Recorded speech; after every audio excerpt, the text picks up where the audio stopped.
Creations में आप सभी का फिर से एक बार स्वागत है। आज की इस वीडियो में मैं आपको कुछ डिज़ाइनर कुर्तीज़ के पैटर्न बताऊंगी, जिससे कि अगली बार जब भी आप अपनी कुर्ती को डिज़ाइन करना चाहें या अपने टेलर को कपड़ा देना चाहें तो आप इन सारे डिज़ाइंस को भी एक बार ज़रूर नज़र में रखें।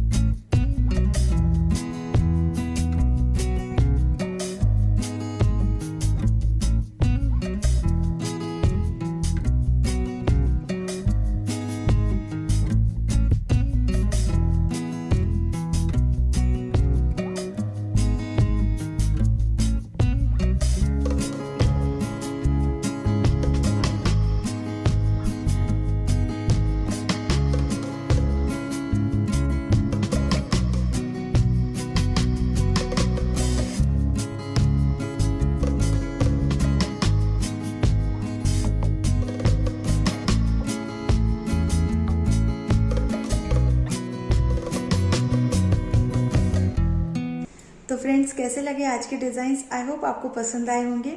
अगर आप इसी तरह की और वीडियो देखना चाहते हैं तो मुझे कमेंट सेक्शन में ज़रूर लिख के बताएं।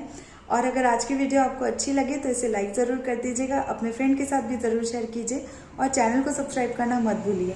हम फिर मिलेंगे अपनी अगली क्रिएशंस में। वीडियो देखने के लिए बहुत बहुत शुक्रिया।